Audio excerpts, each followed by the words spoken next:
Hi everyone, welcome back to lesson 8. We're going to take a look at measuring volume in cubic meters. If you've already done the cubic centimeter lessons for volume, this one should be really easy. So we're going to jump from cubic centimeters, which is a little cube, 1 centimeter long, 1 centimeter high, 1 centimeter wide.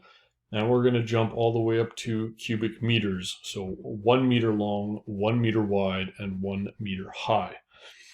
One of the best things that you can do is to actually build one of these. And it's actually a lot easier than building a cubic centimeter.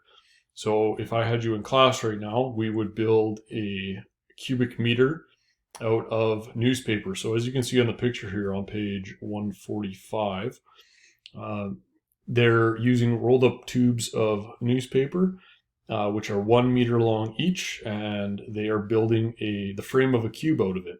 And that's going to give you an idea of how big a cubic meter is. And what you'll probably be surprised is how big it actually is.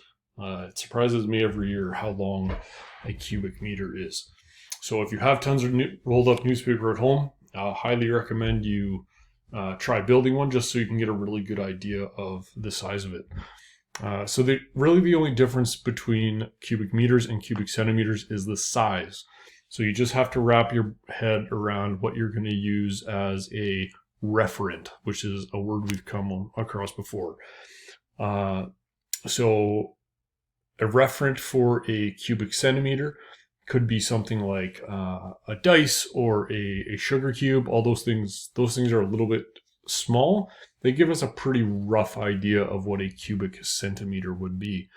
A cubic meter, you have to think of something that is a meter long, a meter wide, and a meter high. So perhaps something like a dishwasher or a washing machine or a dryer is a good place to start, because those are items that you probably have at your house. So if we go on to page 146, okay, you can see the little example here of what a cubic meter made out of newspaper would look like. A lot of you live out on acreages or farms, so perhaps a hay bale. I don't live on a farm, so I'm not exactly sure how much a cube hay bale is, but perhaps it's about a meter wide, like they say in the textbook. A wooden crate, right? If you look at the base of a pallet and you build a box off of that, that could be about a volume of 1 meter cubed. But like I said, I just want you to keep in mind how big it is in comparison to a cubic centimeter. So find that referent and think about it. So that's a really key word here, referent. The same formula is going to apply if you need to figure out the volume of something. So volume equals length times width times height. A lot of the pictures you will see in tests or textbook questions or worksheets, a cubic meter is going to look exactly the same as a cubic centimeter. You just have to pretend that it's dealing with meters instead of centimeters. And then the unit here, okay, meters cubed instead of meters squared, or centimeters cubed or centimeters squared. So M3 if the question is asking you about meters. Okay, all right.